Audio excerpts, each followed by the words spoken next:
I'm Dennis Yu, work for Visceral Studios. I am the marketing assistant on the product marketing management side with Dante's Inferno. Now, have you been there from the beginning of the game? No, I actually started not too long ago. Not too long ago. I guess we'll start off, how's the feedback been in terms of the game? Because, I mean, it is an older poem from, I think, 1400s, I believe it is. So, I mean, has it been positive? I know a lot of people were questioning, but, I mean, it's absolutely beautiful out there. Yeah, we've got a lot of ups and downs. And yeah.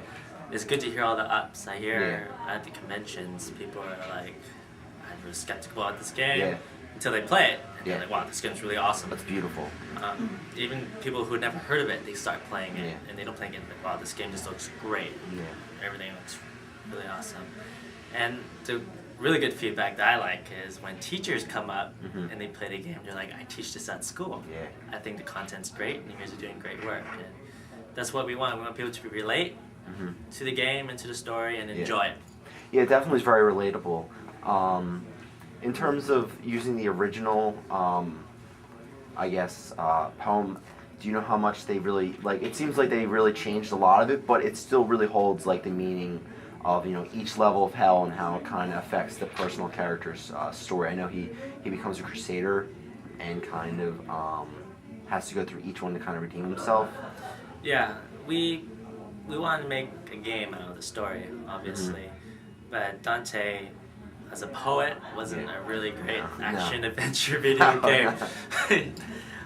We don't want to have the player go in and have him faint a couple times and wiggle the joystick or something to wake him up.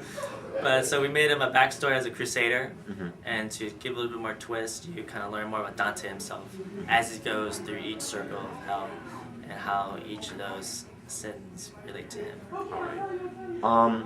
The big thing I also noticed, it really seems like the storyline is really actually based, like, each level really feels like, I guess, what each sin is in terms of, like, how it looks, what you're fighting. Also, the puzzles look really, actually really involved and are actually kind of fun. In terms of each level design, each one looks different, but, I mean, are they really that different? Yeah, each circle has their own unique theme, and that was really great for the creative team because they were able to do a new twist to it and bring in new ideas, which really makes a variety in the video game. Have any questions? Just trying to. Was doing what are you doing to, like, really, like, trying to differentiate Dante's Inferno from, like, all the other stylized, like, games that are close to this, like the God of War, Heavenly Sword, and even Bayonetta? We heavily make, as you guys also giving us feedback, is the majestic look of the game. It's beautiful. We've got the games run 60 frames per second. Yeah, I heard about that. It goes on, runs 60 frames on 360 and PS3, and we have great environment backgrounds. If you look at the other levels from our other demos, you'll see in the background environment things are still going on, not just the action that's going on with the fighting. So, and like the originality is using a death scythe. Yeah, that's pretty cool in itself.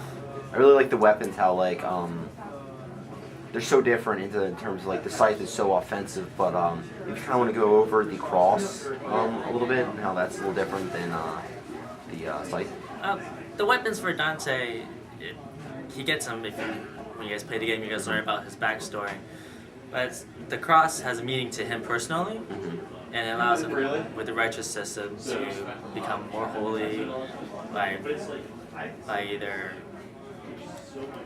either absolving his minions, or with the scythe he can punish them. So that's how he kind of interprets himself into the game. Do you want to kind of explain the unholy and then the retribution, I believe they're called, or the redemption system. It's a way of points to upgrade the scythe to be more powerful, or you have option to use to upgrade the cross to be more powerful. Now, is the story linear in terms of what you choose, or is kind of the story kind of progress based on how you scythe or? Well, with the weapon system, it's how you want to do it, but the story just goes on. I gotcha. As you go through each circle, and then you learn more about Beatrice and Dante himself. Now, the relics. Could you explain the relic system? I did notice that. I can't actually. We're not allowed.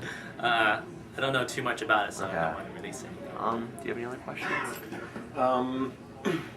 Are there any kind of like planned downloadable content or hidden content that we can unlock as we progress through the game? We do have hidden stuff like the relics, like all games. And download content you saw on our demo screen. Yeah. There is DLC, but I can't Disclosing any of that, say what kind of DLC. but you have some planned for the future, right? Yep, seems like it. Okay. That's about it. That's all I can ask. Yeah. Thank you for your time. Thank you for your time. No problem, man.